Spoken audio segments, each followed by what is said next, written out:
Coming to you from the TheEoNProject studios, overlooking the vast, pristine acreage of Primrose Village. Greetings from this hidden gem of the Blackstone Valley. You're listening to Experts of Nothing with Mike and Jay.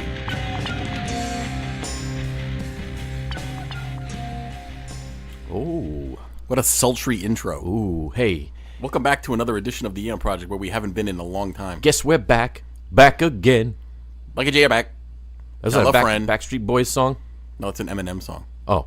You like Eminem? I like, the only M&Ms I like are the pretzel and chocolate M&Ms. I enjoy the pretzel ones as well. Do you like the peanut butter ones? Not so much? Not so much. I enjoy the pretzel ones too, but they feel like your teeth are going to break when you eat into them. You know, I've never been much of a fan of peanut butter, to be honest. No? No. Really? I just started. Who doesn't like peanut butter? I just started recently eating it. I mix it in my chocolate protein shakes, and it tastes good.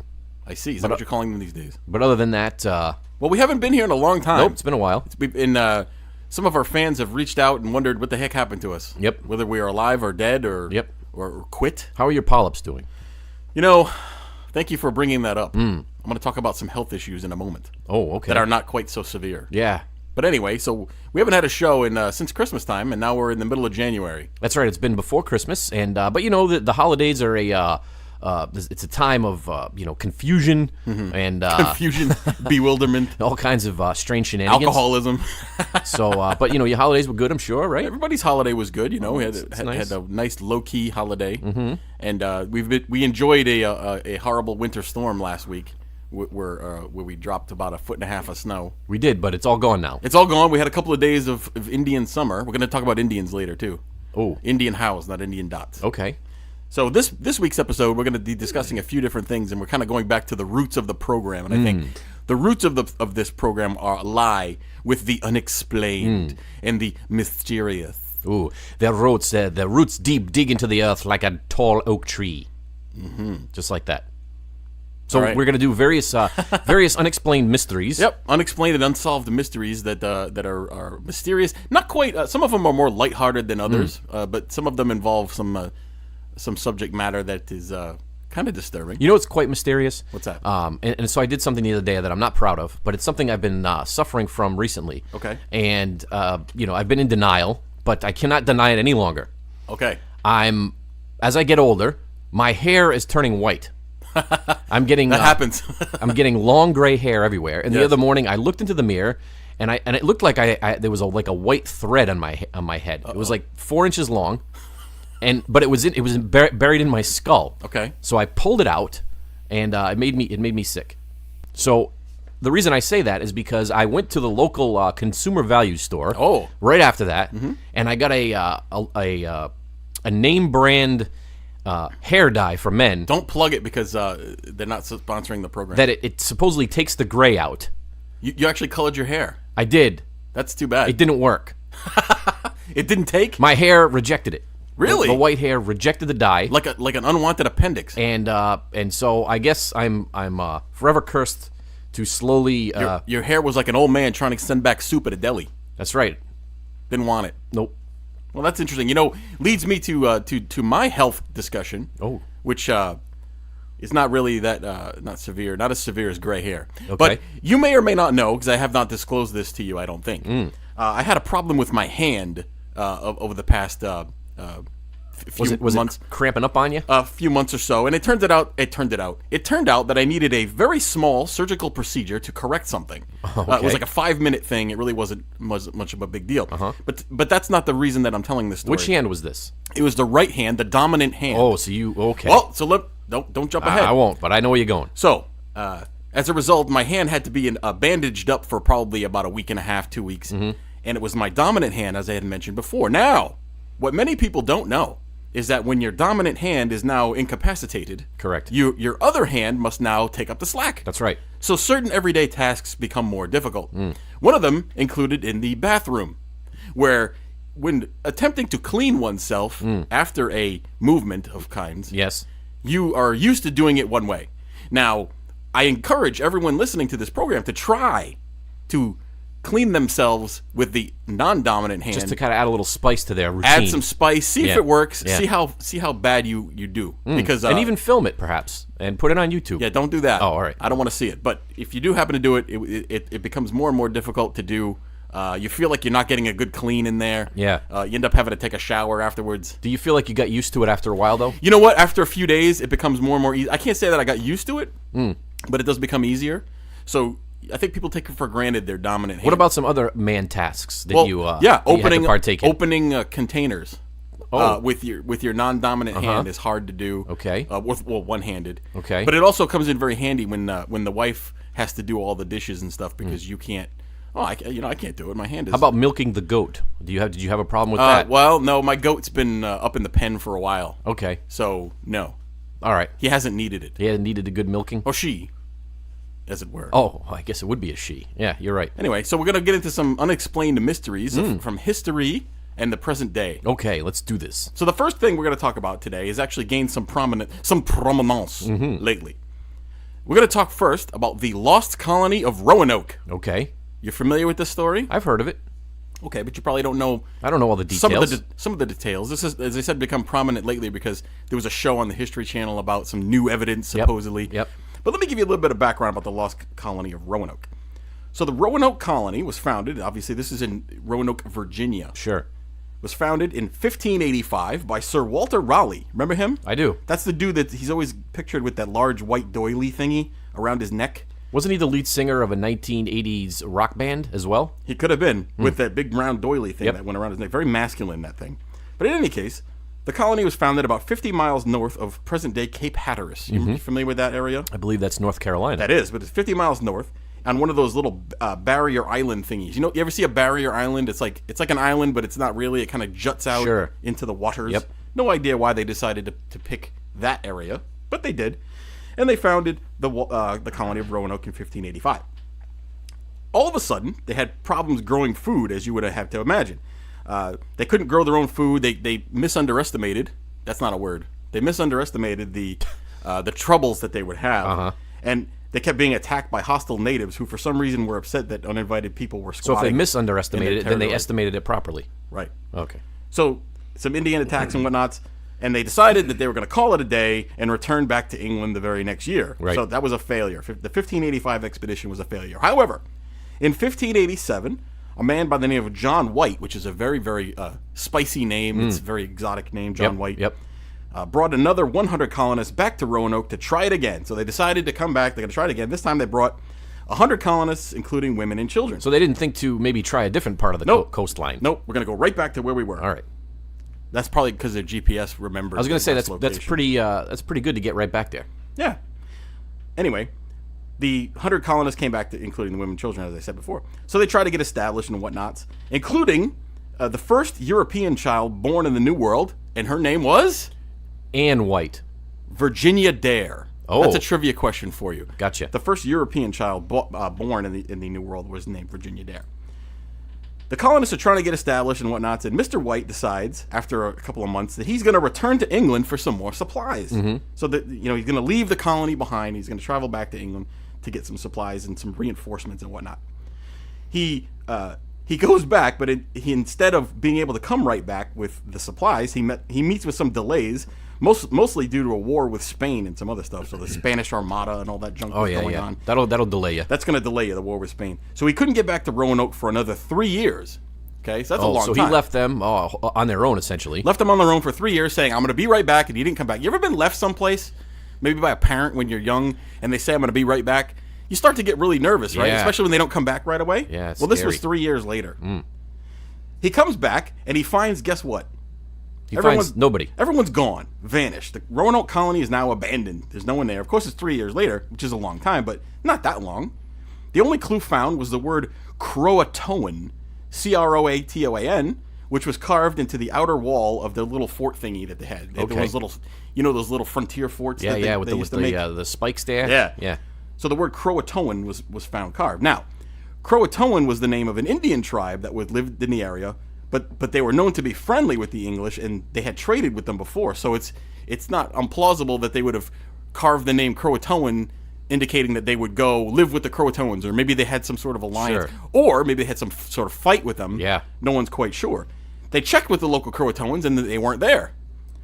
Croatoan also is the name of an island which stands about 50 miles away from the Roanoke colony.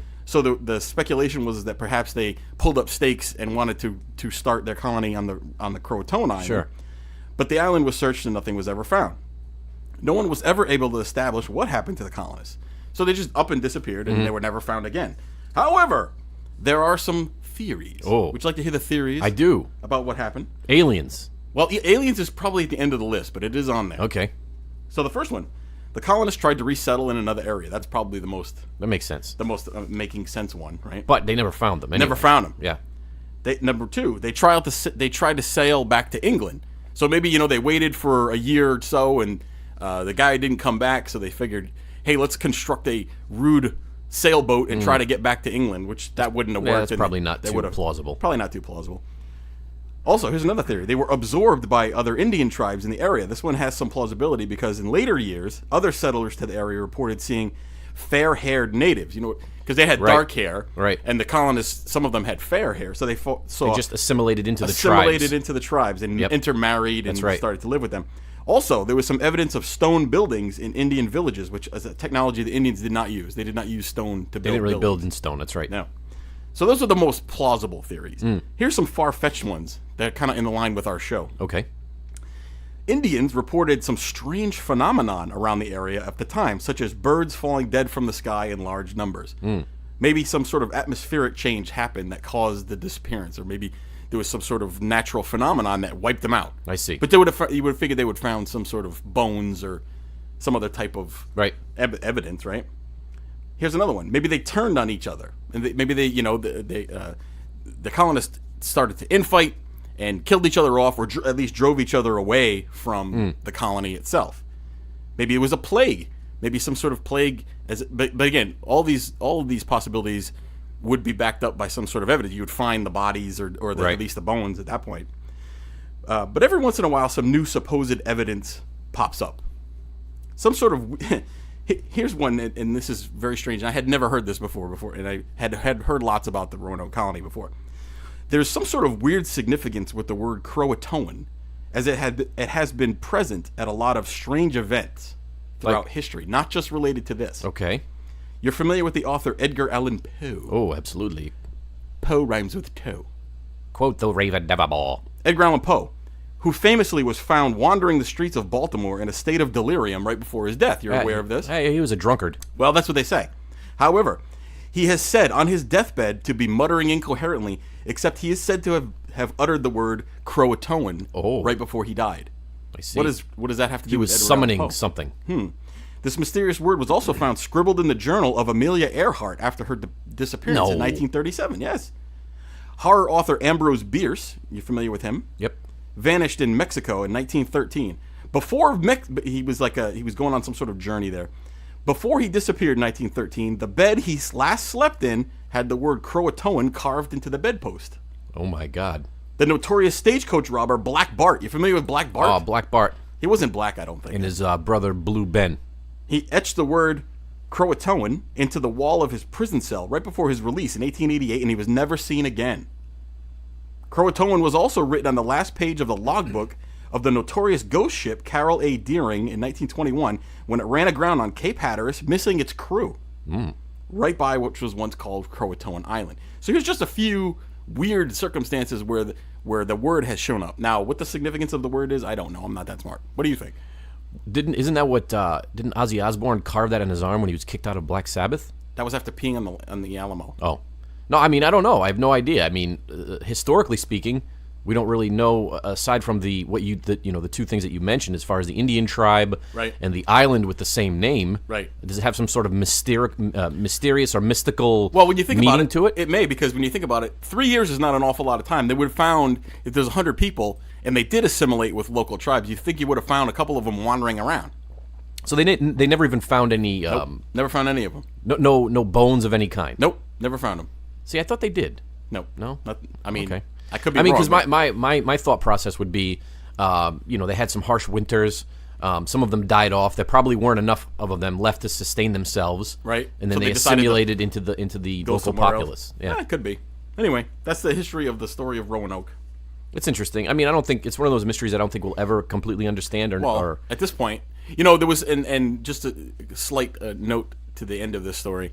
there was a report recently that a gold ring was found that they could attribute back to the Croton to the Roanoke settlers. Sure. And it was found on a barrier island about 50 miles away from the colony, but it was actually determined that it was made much later.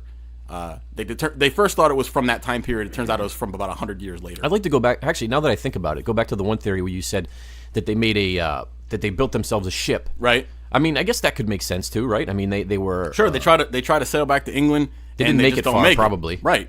Yeah. You know, it reminds me of the Castaway movie with Tom Hanks when he created a raft out of a porta potty and some sticks. Yeah. It may work for him though, except Wilson didn't make it. You know, that was a good film in the sense that it was different. It's interesting. There'd never been anything made like that before. I think I watched it once and I don't want to watch it again. He lost like 70 pounds for the film. You know, Tom Hanks is a pretty good actor, but he's the same guy in every single movie. You know what's a great series that just came out? It's on Amazon. What's that? Jean-Claude Van Johnson. Oh yes, it's like a parody of himself. Right? Exactly. Yes. Yeah. I think I saw the first one. It came out about a year ago, right? They did like a pilot. They did, yeah. But the series is out now. It's pretty fun. If you enjoyed, enjoyed Van Damme from the '80s, yes, and all of his '80s and '90s of all his crazy movies that he did, which I was a huge fan. Didn't he get a start as a ballerina? He was a ballerina. He was not an action star. When I was a kid, the first movie I saw with Van Damme, and it was Bloodsport, of course. Of course, that was a great movie. And oh man, did I love Bloodsport? I was into the martial arts movies back then. Everybody was. And Van Damme was my hero. I thought that he could beat the britches off of anybody. And then until I found out years later that he got his start as a ballerina. That's why he was so flexible and he could do all the splits. You know, the movie Bloodsport was supposedly based on a true story. The true story of Frank Dukes. That's right. A CIA operative. That's right. But later it was suggested that he made up all that stuff. Oh, is that true? Yeah. Oh, see, because at the end of the movie they put that little the little backstory there. They tell you a little bit about Frank Dukes and what he's up to. If you ever see the end of the movie and there's stuff written, it's usually not right. Yeah. It's usually a speculation. Okay. So let's move on. All right, let's move on. So we're going to get into a mystery that I only recently heard about, and it's something called the Big Gray Man.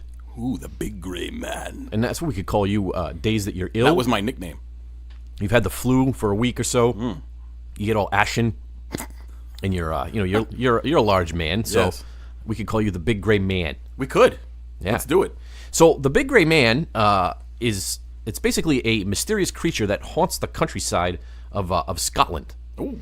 And I guess it could be equivalent to a Bigfoot here in the States, the Sasquatch, or the Yeti of the Himalayas. Goes by many names. So apparently, it's an inhuman creature that is said to haunt the summit and passes of the second highest peak in Scotland. And do you know what that is? The second highest peak in Scotland? Scotland is not known for its mountains. Actually, yes, it is. Yeah, there's a lot of mountains there. The Highlands. Of course. So the mountain is called Ben Macdui. It sounds like a scotch that I had recently. And he's not a little obscure Jedi from the I was going to say, Star Wars he could movies. be a Star Wars figure. And so actually in the native Scottish tongue, the creature is known as Amphia Liathmore. How would you do a Scottish accent? That's one of the harder ones to do, I think. It's Scottish. It sounds like this. No, that's British.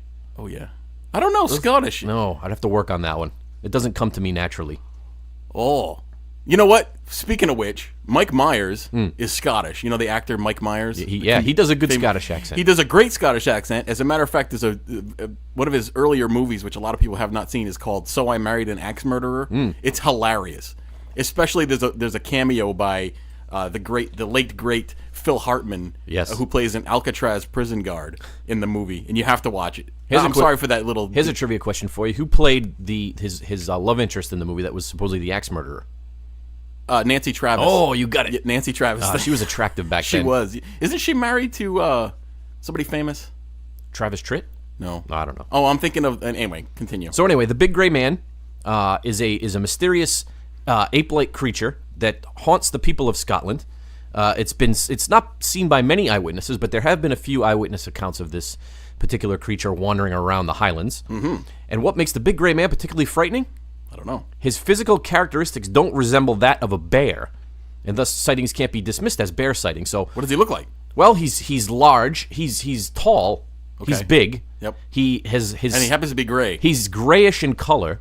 Okay. And there's said to be like you hear strange footsteps rummaging through the foliage, and then suddenly you see this gray ape-like creature man. It reminds me of you when you get drunk and you disappear into the forest and you forage around for berries and nuts to sustain yourself. That's not me. That's you. Oh. That's why you're called Ninja Smoke. Ninja Smoke. Hey, speaking of Ninja Smoke. Yes. Would you say that, so you came in this morning. Yep. And I was eating egg salad. Egg salad, yep. And it's early in the morning. And it was for breakfast time. Mm-hmm. And you said that you can't eat egg salad. That's correct. Egg salad is a lunch food. Okay. It is only to be consumed between the hours of 11 and 1. And why is that? It's eggs. No, egg salad is a traditional lunch food. It is not to be consumed outside of breakfast hours. It's outside eggs, of lunch hours. There's eggs in it. Yep. There's mayonnaise in it. Mayonnaise is not a breakfast food, sir. You don't mix mayonnaise in with your scrambled eggs? No! Who does that? You're a barbarian. No. That's disgusting. Mayonnaise in the scrambled eggs, so essentially... No. That's like egg salad. No. Nobody puts mayonnaise in their scrambled eggs. I'm sure that there are you are uttering blasphemes, no, sir. I disagree. It's one of those foods that you can eat all different times. How about a BLT? No. Could you eat that in the morning? A BLT? No, that is a lunch food. No, you can eat that for breakfast. No, it's a sandwich. A BLT tomato. It's a breakfast sandwich. Tomato is not a breakfast food either. Oh, it's not? Have you ever had an omelet? Yes. You put tomatoes in omelets. I don't put tomatoes in omelets. Are you crazy? Of course you do. You're saying all these weird things. No. You know, I'm glad we didn't talk about this before. There's something wrong with you. Now, orange juice, I will agree that orange juice is only a morning drink. No, orange juice can be enjoyed all day long. No, you cannot. Sure. You cannot have orange juice past 10 a.m. You're out of your mind. So when you go to a restaurant, if it's like 3 in the afternoon, you say, "Oh, give me an orange juice." No, I wouldn't do that because I typically don't drink orange juice. But I have. So you'd eat orange juice and drink orange juice and eat egg salad at 3 in the afternoon. It depends. You know what? If I have a cold or some sort of virus, I enjoy orange juice all day long. Well, you know who else enjoys egg salad and orange juice? Who? The big gray man. Oh.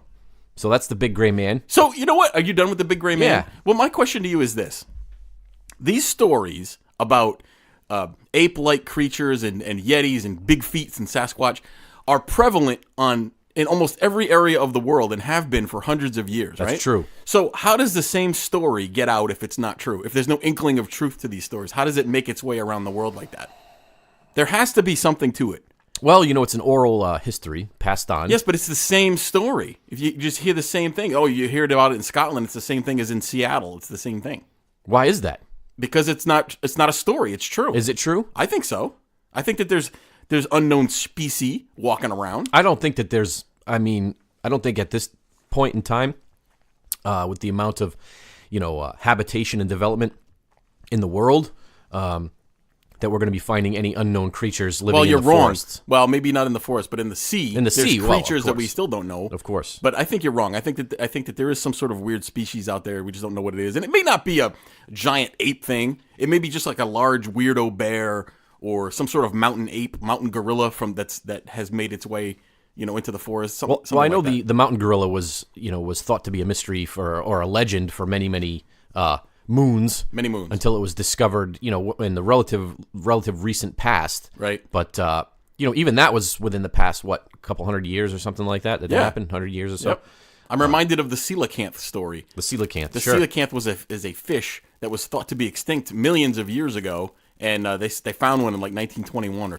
So anyway, they're always finding new stuff, and science is always making strides. Of course. They're always finding stuff that, no one thought was real, and it's becoming real. So those of us who enjoy the unknown and the unexplained are finding vindication all the time. With new discoveries. Sure. But before we get in any further, so that's their gray man story.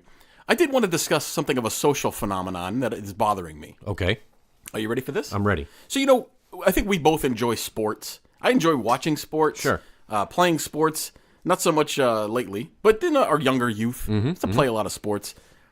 I have a real problem with sports fans.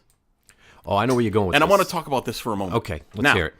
Again, I enjoy sports, and we live in the New England area, and obviously we're going to probably draw some hate and discontent. I think we both can say that we enjoy watching the New England Patriots. Sure. Maybe at least partially fans of the team. And unprecedented success. Unprecedented success, drawing haters from all areas. But they used to be terrible, and we liked them then too. But anyway, besides that, there's a phenomenon that I have recently found. People identify themselves with the team. They think they're part of the team. They think they're part of the team to the point where when they're discussing the team, they use the term we. We. So they say, we're playing the Falcons next week. We need to tighten up our defense. First of all, you're not on the team. No. You don't get paid. You're not part of the team. You're not a trainer or an athletic manager. You don't handle the jock straps and put them in the lockers. They or would, anything though, like that. if they were allowed. Of course they would, because they worship athletes, which I enjoy sports. I don't worship athletes. Right. But doesn't it seem ridiculous that grown men and women refer to the team as we? You're not on the team. Why do they do that? But not only that, because I tend to listen to the sports radio stations. Yes. And they call in with Yes. some of the most ridiculous advice and theories and things of that sort that the team should partake in. And they have no knowledge of the inner workings of the team. No, and not only that, they, as I said before, they identify themselves as being part of the team. So when someone criticizes the team, they get offended, personally offended, and they'll call and they'll scream at the talk show host for having the audacity to say that they did something wrong or they should do this. I don't get it. I don't understand where it comes from. To me, it's a transference of personality. Maybe they have some sort of deficit in their life, and they're transferring their worth to another entity. That's a little delve into the psychology of it. You know what else is a phenomenon that I've noticed recently as well? It's that people they become completely irrational when it comes to the success of another team. Yes. So I know this personally because I've experienced both sides of it. So growing up, the Red Sox were wrought with futility they were terrible. over the years. Yes. They lost heartbreaking all the time games and series all the time. Yep. And the Yankees were the primo team, right? Yep. Yankees were the best. So we had an irrational belief that the Yankees were cheating and that some sort of crazy conspiracy was going on, and there was a curse and all this stuff. Yep. So. And now it's the opposite in terms of our success on the football field. You just said our. I said our. You just did it. The New England Patriots subconsciously added it in So there. the Patriots, obviously, going on close to 20 years now, have been dominant. They've dominated the league. They've won numerous titles. And so now we have an irrational fear from other teams. You just said we again. Well, we do. Oh. You mean us in this area? Yeah, in general. We don't work for the team. No, we don't. No. And for one example, we have a friend of ours who lives in upstate New York. Oh, he's a Buffalo Bills fan. Buffalo Bills fan. The worst people in the world are Buffalo Bills Constantly posting on Facebook that the Patriots are cheaters and the refs are conspiring with the team so they can win. I enjoy football, but what I think they should do, this would make football even more interesting. You ready for this? Sure. Once a game, they should select a random fan from the audience, from the crowd, and put them in the game. Give them some pads, put them in a game for a play, and see how that goes. Yeah. Can you imagine what would happen to a normal person that gets hit? Let's say they have to get the ball. Yeah. Like on this play. So you got in the backfield and you're trying to run a play. You got to run a play, and to see what would happen to a normal person when they get hit by an NFL player. Like the old Vince Papale. Remember him? Yeah, but he wasn't. He was a freakish athlete. The guy was in great shape, and they made it seem like for the movie, like they just pulled him out of the stands. No, he was like a real football player. He was some beer-bellied. No, but it was Mark Wahlberg, who was he's jacked in. He's little but jacked. Yeah, whom I know personally, by the way. Oh, you guys hang out? You guys eat dinner together? No, but we are close friends. You guys converse. You text. You send each other selfies. I can guarantee you that if I called Mark Wahlberg, he would say, "Who the hell is this?" Probably. Yeah, he wouldn't know. Probably call the authorities. Anyway, so before we get into we're almost at the halfway point of the show. Before we get there, I want to do a quick news story. We're always looking out for weird news stories that happen related to weird and kind of strange events and stuff like that. This one here has a tie to a place that is near and dear to our hearts, and that is the island nation of Japan. Oh. That both of us that we've iterated on this show before had spent an extended period of time in Japan, very fond of the Japanese people and the culture. So this one takes place there. Here's the headline. Sumo wrestling champion sentenced for hitting opponent with karaoke remote control. In a match? No. Oh. So here's the deal. This is the Dateline Japan. I have to do that. A sumo champion has been fined thousands of dollars for hitting a junior wrestler with a karaoke machine remote control. Former grand champion Yokozuna Harufamachi Kohi was ordered to pay 500,000 yen, which I don't know how much that is. $5,000? For assaulting rising star Takanawa Yoshimori while drinking at a bar in Fukuoka, South Japan. Were they drinking Orion? Takanawa's skull was initially thought to be fractured by the karaoke remote, and he had to withdraw from a tournament as he was hospitalized for 3 days. Wow. Evidently, the sumo champion became enraged when his young sumo rival kept checking his phone during the champion's karaoke performance of the Elvis classic Blue Hawaii. You know what? I gotta admit, I understand. Of course. Yokozuna's frustration. That's if someone's checking their phone during your performance. I mean, come on, you're singing a little, Blue Hawaii. What is that song? I don't by even know how it Meatloaf? goes. How does it go? Paradise at the Dashboard Light. That song takes like 9 You're minutes. singing that. People are playing on their phone. They're Yeah, not paying attention. or they're having conversations amongst themselves. Yeah, no. No, I could never be a rock star because if I looked out in the crowd and they weren't looking at me, I'd get pissed and I'd start throwing stuff. You jump into the crowd and pound them. Anyway, so that's what the sumo wrestling did. Sumo wrestling. What was that remote made out of? Concrete? I don't know, but he smashed it. You think how strong this guy has to be to fracture your skull with a remote control? Yeah, I don't know. Something weird about that. Anyway. Yokozuna. All right, so here we are at the halfway point of the show. So I got to harken back a few weeks ago to something that occurred. So I don't know if you guys remember, but I had a psychic moment. I do remember your psychic moment. Yeah, I don't know if I talked about it on the show. You did. I did? Yep. We covered it. Yeah, so I had a strange dream about Dustin Hoffman. And then it turns out a couple days later in the news, he was one of the latest the Me Too movement victims of the sexual sexual deviancy. Exactly. He got in trouble and his career's probably over. But anyway, so I predicted that in a dream. Yes, you did. So today I'm going to prove to Mike and I'm going to prove to the world that I have psychic abilities beyond just premonitional dreams. Okay. Let's do it. So what I need Mike to do to start this is he's got a pen in his hand. I do. He needs to think of a character or a person. So it can be fictional. You could say like Superman, right? Or you could think like Jerry Seinfeld. Okay. Anybody. Well, he's a real person though. Yeah, that's fine. Because it's gonna be a real person or a fake person. Yeah, you can think of anybody. Okay. Think of anybody and go ahead and write it down on that paper and don't show me. Okay, ready? So what I'm going to do is I'm going to ask Mike a series of questions. Okay, it's done. I'm going to ask Mike a series of questions to help me figure out who he wrote down. Okay. All right? Let's do it. All right. So give me a second here. I got to harken back and harness my psychic powers. Ooh. And I have to get some good background music going. So I'm going to ask you. It sounds like we're in an opium den. Yep, exactly. That's where we're at. Oh. All right. Is your character's gender female? No. Does your character own a car? I don't know. You don't know. That's not helping. Is your character from YouTube? No. Okay. Is your character real? No. Okay. Does your character wear shoes? Yes. Well, that's narrowing it down. Is your character from a TV series? Yes. Is your character animated? Yes. Oh, see, I'm getting close. Oh. Is your character from a Japanese anime? No. Is your character a human? Yes. Oh, that's good. Does your character fight evil? No.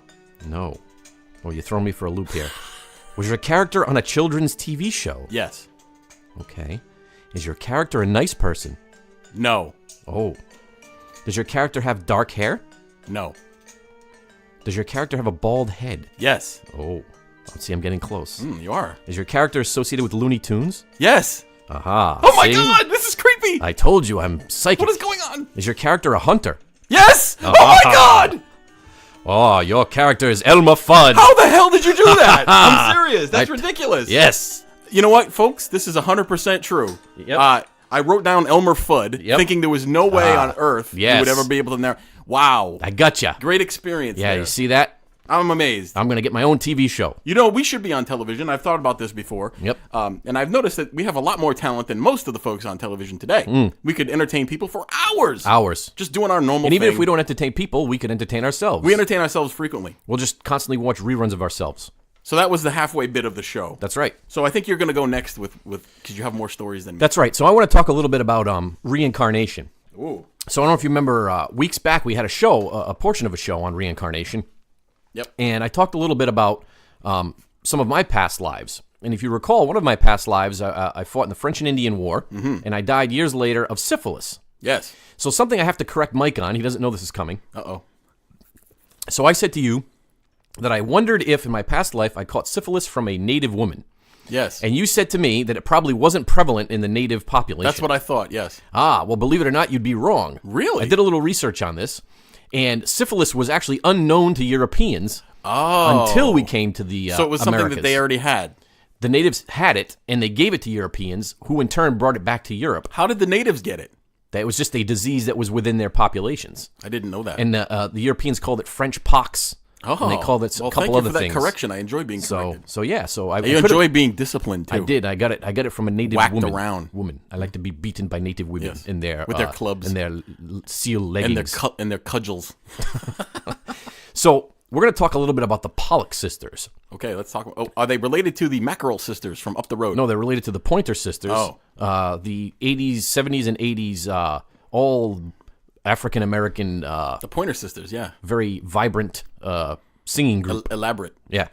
So today, basically about 24% of Americans believe in reincarnation. And I thought you were going to say 24% of Americans had syphilis, because I'd be like, oh my God, I'm screwed. That's bad. Literally, you're screwed. But so you can count me amongst the 24%. That have syphilis?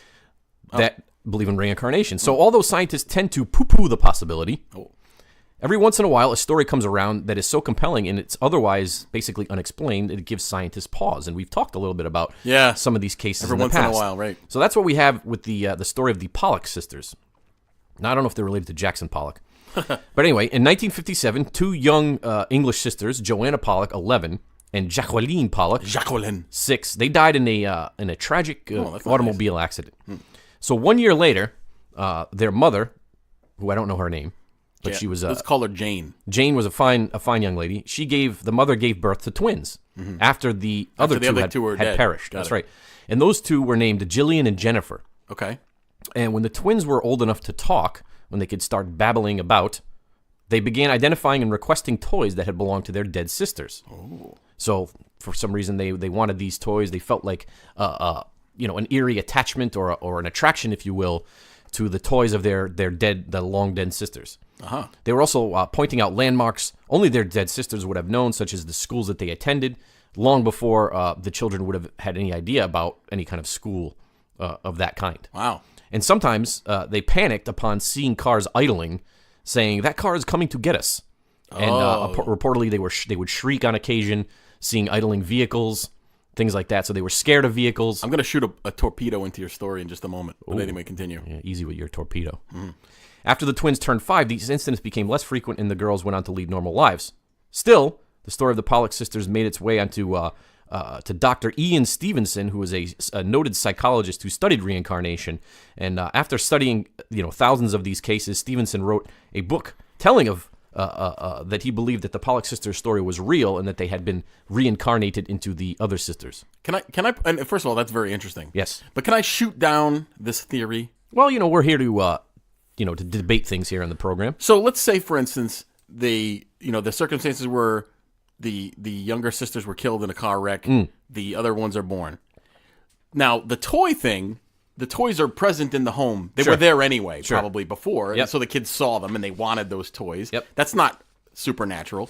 And the whole car idling thing and them being afraid of cars, I'm sure that the little kids heard the story about how their siblings were horribly killed and they would have an innate fear of cars. So I would agree with you in that sense, because if you think about it, I'm sure the parents were traumatized. Sure. And always, retained some of that traumatic experience and probably even unknowingly said things, right? And subconsciously would say things to the youth. Right. And probably avoided cars and putting the kids in cars. And That's possible. Like that. Or they were actually the reincarnated. Which one's more likely? I don't think that the kids would reincarnate in such a fashion. I think that you reincarnate maybe years later. Or completely different culture and country and continent and stuff like that. I think that's probably more likely. That's right. So, am I going next? You want to? Go ahead. Sure. So, I have one for you. And it has something to do with, it's a very mysterious story. It's something I didn't know a whole lot about, and I hope that it encourages people to do a little bit more research. Have you ever heard of the Circleville letters? No. Okay.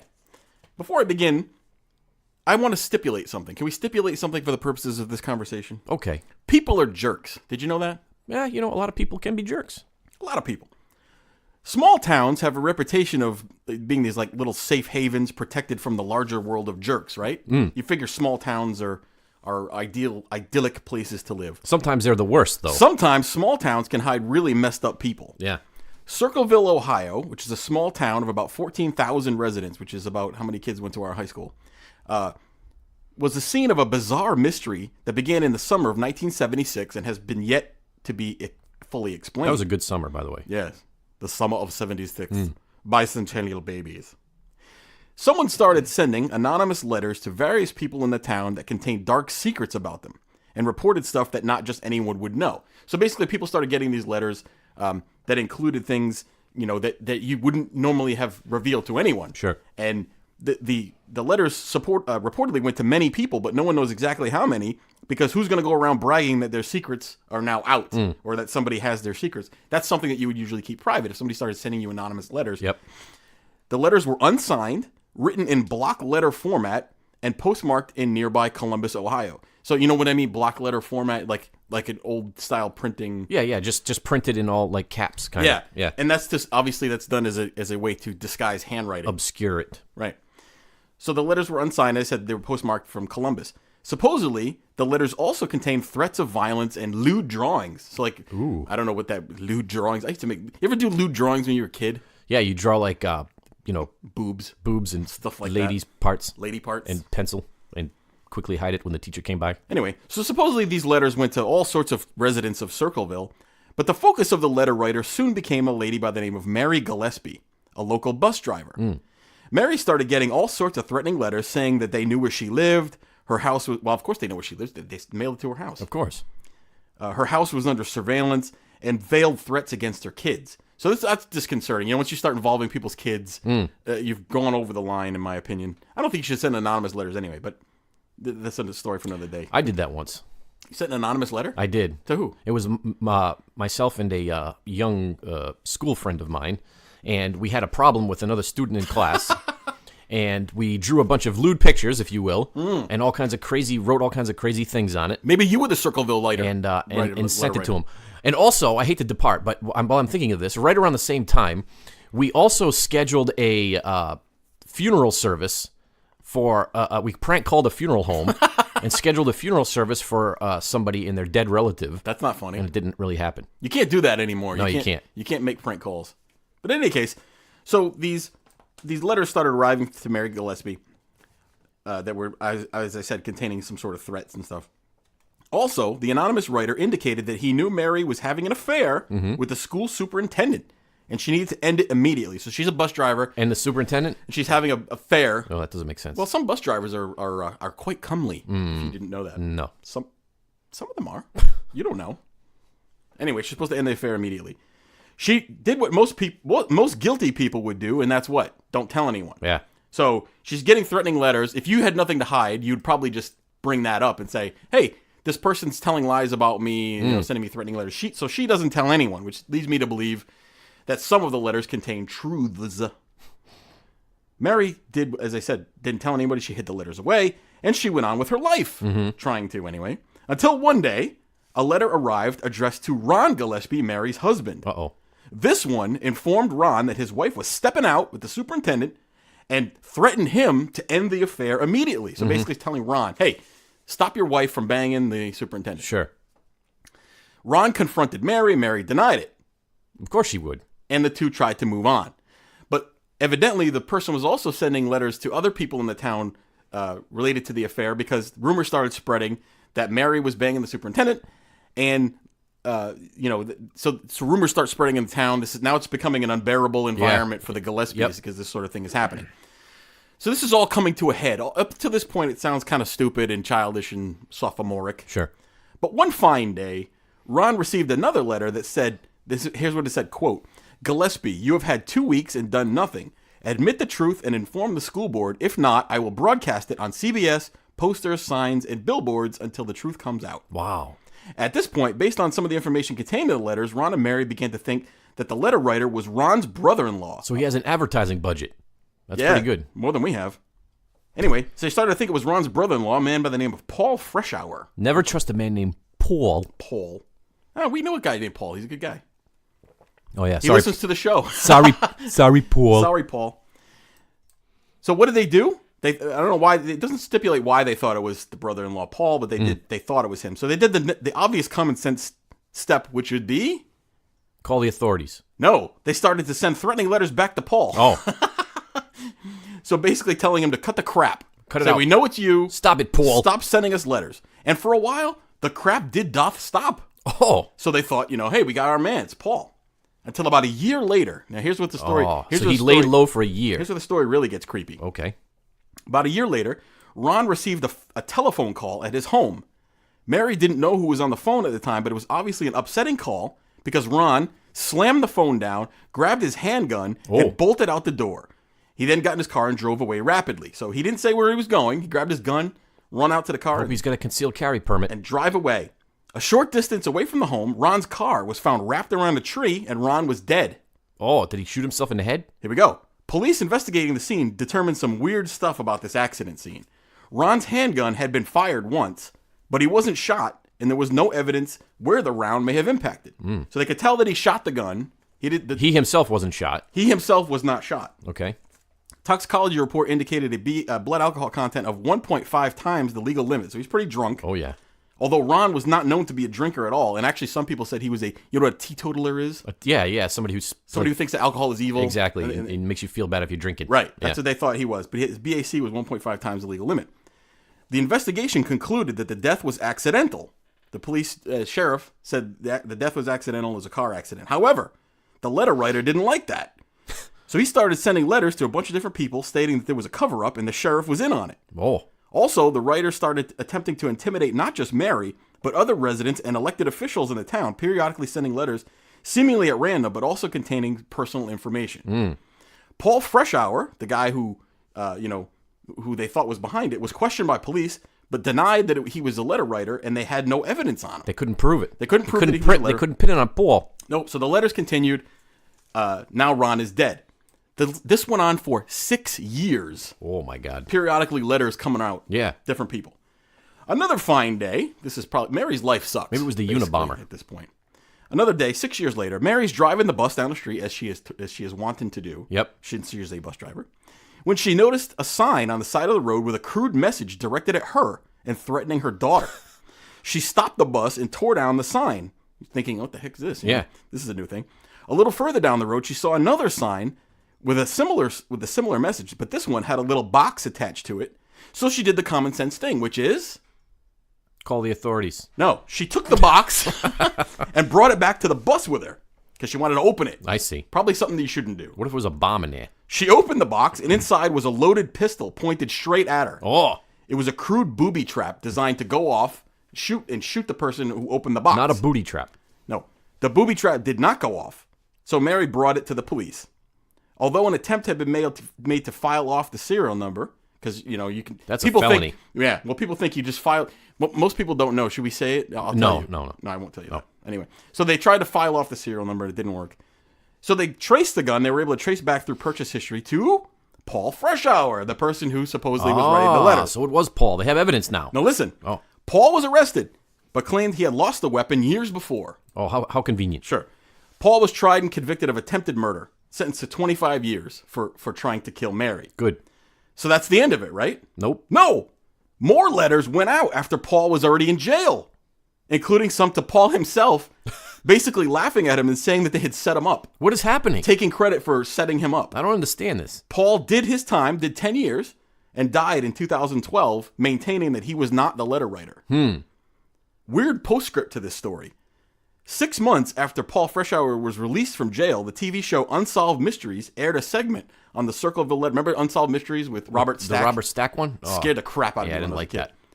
So they did a little bit on it. A few days later, the network got a letter written by the Circleville writer, said that seemingly by the same hand, that said, "Forget Circleville, Ohio. If you come here, you El Sickos will pay." El Sicko. El Sickos. Ah, so he's Hispanic. Probably not. Oh. Signed, the Circleville writer. So what you have is, you have a suspicious death, you have intimidation and extortion and affairs, and you have a person sent to jail, then you have another person saying they set that person up, and this has never been explained. You know what it sounds like to me? It almost sounds like a serial killer Yeah. who didn't kill people. Like this was his way He was setting people in motion. Yeah, this is his way to kind of get off on it. Yeah. You know what I mean? No, he's getting other people to do what he wants them to do. Yeah, exactly. By writing letters. I don't know. I had never really heard of this story before. No, I hadn't heard until you said it. It's incredibly compelling, and I'm surprised they haven't done. And this is all documented. Yeah, this is a true story. I'm going to go back and watch the Unsolved Mysteries version of this. That's a good. The Unsolved Mysteries thing was scary. They once did a a murder mystery, unsolved murder mystery in our town. Yes. When we were growing up, and it scared the living Jesus out of me. You know what I didn't like about that was so Robert Stack, he had that very deep and ominous voice, and his presentation was kind of scary. Yep. And the music, yes. It was like the perfect combination of scary things. So I was just a kid, right? And then you know what the worst part of it all was? What's that? Composite sketches. They would always throw up the composite sketch. Those are always creepy. And they play the music, and if you have seen this man, and I'd be like, that's the guy down the street. So the only way I could go to sleep after the program was over, because I think it ran from like 8 to 9 on Wednesdays, and then at 9 o'clock on the dot on NBC came Night Court. Oh, Night Court was a funny show. From 9 to 9:30, so I was allowed to stay up later to watch Night Court to decompress from my Unsolved Mystery show. See, the traumatization of it. Exactly. I enjoyed Marky Post. She was a hot lady. Oh, I liked her big hair. She was a hot 80s lady. I like Roz. Remember Roz? Roz? The big black the large bailiff? black bailiff lady? The female one? The overweight one? Yeah. Yeah, good luck. Yeah, she was cool. Anyway. Yeah. Well, that was good. Circleville Letters story. Circleville Letters, sure. Yeah, never heard of it before. Never heard of it. So I'm gonna do one more. All right. And this is kind of along the same lines as the Pollock children, kind of. Kind of, sort of. So you may be asking yourself, where are the Solder children? I wasn't asking myself that at all. You didn't? Nope. You didn't ask yourself that? Well, like the Pollocks, maybe I should delve into my psychic ability to figure this one out. George and Jenny Solder of West Virginia. Have you ever been to West Virginia? I can say that I've never been to West Virginia. Really? I think I've driven through it, maybe. Yeah, I've been there many a time. It's a mountainous state. I think I drove through it. It used to be part of Virginia. Yeah, why do they differentiate it? It's got a weird shape. It looks like some sort of sea creature. It does. It's like a bulbous end to it. It's got sticks. That's right. Sticks. Stalks, if you will. Yep. So they were forced to cope not only with the immeasurable loss of their children, but also the mysterious circumstances surrounding that loss. What happened? So after the Solder home burned to the ground, which we all know it would be a tragedy beyond words if your home was burned to the ground. That happened the night before Christmas in 1945. Oh, that's even worse time than it happened. Definitely not. So it would have been Christmas Eve, I would guess, right? The night before Christmas. Everybody was nestled snugly in their beds until they had to run out of the house. And sugar plums in their heads. So 5 of the 10 Solder children were still alive and accounted for. So 5 of the 10. So 10 children. There were 10 total, so that's a lot of children. But back then, actually, that was... that people had big families. They didn't have cable. That's they had right. Nothing to do. They had nothing to do but, relate Procreate. with each other. But what about the other 5? Oh, I don't know. Apparently, they were missing. From all accounts, it would seem that they had vanished into thin air because they had all disappeared. How come nobody ever disappears into thick air? You ever wonder that? Wouldn't you think thick air would be the better way to disappear? Yeah, it's more dense. You can, like a fog? You can hide in the air. You can hide in a fog. You can't hide in thin air. No, it's too thin. Notice how he didn't say vanished into smoke. No. Notice how I didn't say that. You didn't say that, no. That's because in the ruins of the fire, 0 physical evidence of the children can be found. No bones, no clothes, no hair, no teeth. Well, isn't it true that sometimes fires can burn hot enough to literally destroy? Not a house fire. Not a house fire. No way. So that's virtually impossible from a scientific standpoint. Okay. But that wasn't all that smelled off about the events of that night. I bet it smelled bad. It did. So apparently George tried to save the children who he believed were still trapped inside by using his coal truck. Oh, what? Maybe we're onto something. How did he do that? Which apparently was inoperable. The phone lines to the house were found to have been cut. What? And a woman claimed to have seen all 5 missing children peering from a passing car while the fire was in progress. That's creepy. So the 5 children that were missing were seen. Someone saw the kids alive after the fire. That's right. That was a woman at a Charleston hotel. A Charleston Chew hotel? You ever have Charleston Chews? Oh. The only way Charleston Chew can be appropriately enjoyed is if it's frozen. You have to freeze it. Yep. Otherwise, you're going to pull your teeth out. Sorry, go ahead. So apparently this woman, she saw the children's photos in a newspaper, and she said she had seen 4 of the 5 a week after the fire. So they're still seeing these children, the ones that have been that are missing. But no one saw who was driving them. No. The children were accompanied by 2 women and 2 men, all of Italian extraction. Wait a minute. So someone saw 5 children and 4 adults in a car. They saw them all together. Is it a clown car? Yep. So apparently in this woman's statement she said, and I'm quoting here, "I tried to talk to the children in a friendly manner, but the men appeared hostile and wouldn't allow it." Did they swing copper spoons at her? Hey, I got a copper spoon. I'm an Italian. Hey. Italiano. The Solder family theorized that the children had been kidnapped, perhaps in an attempt to extort money. Or, obviously... You know what I'm betting? If you have 10 kids, you don't have any money. Probably not. Because I got 4 kids and I don't have any money. Perhaps they were trying to coerce George into joining the local mafia. Of course, the Solders were Italian. Solder is not an Italian. Well, name. their origins are Italian. Apparently, the family. They probably has changed Italian. it. It used to be like Soderini or something like that. That's probably right, or Santorini, or perhaps in retaliation for George's outspoken criticism of Mussolini and Italy's fascist government. You can't criticize Mussolini. Which we know during 1945, 44, 45, they were at the height of their power. Il Duce. So from the 1950s until Jenny Sodder's death in the late 1980s, the Sodder family maintained a billboard on State Route 16 over there in Virginia, and they had pictures of the 5 vanished children. So they searched the fire. There was no evidence of the children. Right. Everybody else got out okay. So theoretically, there would be forensic evidence. That's right. That they were in the fire. So there were never any forensic evidence. And the last known surviving Sodder child, who's Sylvia, she's almost 70 now. Yeah. She still doesn't believe that her siblings perished in the fire, which obviously, they never turned up anywhere. So that's odd. But the only person that ever saw them was the one person?